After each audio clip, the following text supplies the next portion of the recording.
Often lost in the noise of Novak Djokovic's remarkable comeback in 2019 was the rise of Kei Nishikori. The Serbian world No. 1 who became the first man to finish a season as the top-ranked male player, having been outside the top 20 in the same year, was a more than deserving recipient of the ATP Tour's Comeback Player of the Year award, but Nishikori's own recovery deserved plenty of recognition. Nishikori started last season losing a first-round challenger match and finished the year competing in the ATP Finals, a tournament only the top 8 players in the world qualify for. Less than a year on from his first-round loss to then world No. 238 Denis Novakov in Newport Beach, Nishikori ended one of the more miserable recent runs in tennis.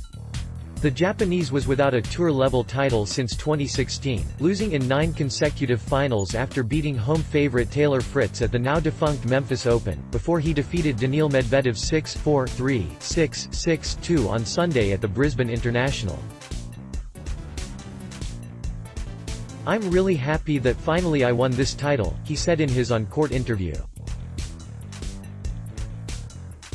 "I actually lost to him in the final in Japan last year, so it was nice to have revenge today.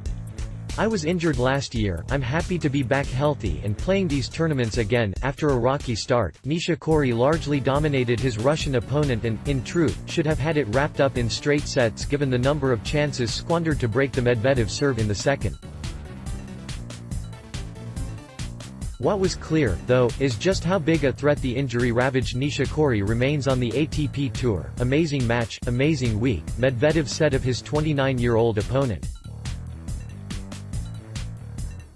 "If he plays like this, he's going to have a lot of success this season." Brisbane 2019 to 6-4-3, 6-6-2 Medvedeviana 2018 to 3-6-6 to 7 Anderson Tokyo 2018 to 2-6-4 to 6 Medvedev Monte Carlo 2018 to 3-6-2 to 6 Nadal Buenos Aires 2017 to 6-7-4 to 6 Dolgopolo Brisbane 2017 to 2-6-6-2 3-6 Dimitrobasel 2016 to 1-6-6 to 7 Siliconata Masters 2016 to 3-6-5 to 7 Djokovic Barcelona 2016 to 4-6-5 to 7 Nadal Miami 2016 to 3-6-3 to 6 Djokovic. Nishikori is among the finest returners in the sport, and no player in history has enjoyed a better winning percentage in deciding sets.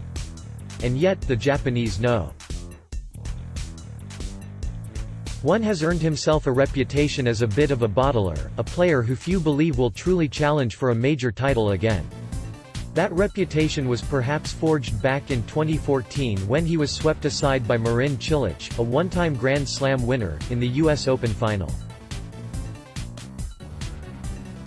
Having beaten Djokovic to become the first Asian man to reach a Slam final, a 24-year-old Nishikori barely landed a glove on his Croat finalist as he was beaten in straight sets on the biggest day of his career. He's not reached a Grand Slam final since. His recent 3-year run of defeats in finals did little to dispel the notion of him being a choker in the biggest moments. How 4 of the 9 defeats came against Djokovic and Rafael Nadal. Losses to Cilic, Grigor Dimitrov, Medvedev, Kevin Anderson and Alexander Dolgopolov were all matches a player of his ilk should be capable of winning. It's perhaps unsurprising that there was such a show of nerves when trying to serve out his latest final against Medvedev, with the 22-year-old Russian breaking to love. But the weight of this wretched run was lifted off his shoulders just a game later as he broke the world No. 16 to clinch the title. The coming months will tell us just how much of a confidence boost this result will be for the former world No. 4. Many have already consigned him to the lost generation, unable to dislodge the golden oldies and soon to be surpassed by the next gen.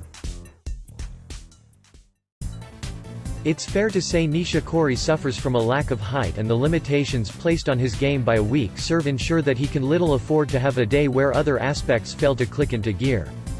Bigger servers, by comparison, can often rely on that one shot to keep them in with a shout.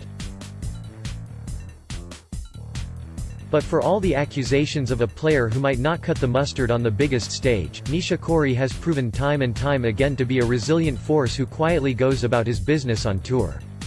His willingness to battle back from injury is not dissimilar to Nadal's mental strength, albeit with a little less quality on the court. Combine that resilience with the potential relief from the pressure of becoming the first Japanese Grand Slam winner, courtesy of Naomi Osaka's shock US Open win last year, and Japan's most famous athlete may just find himself hitting that little bit more freely in 2019. You never know, he might even surprise a few people.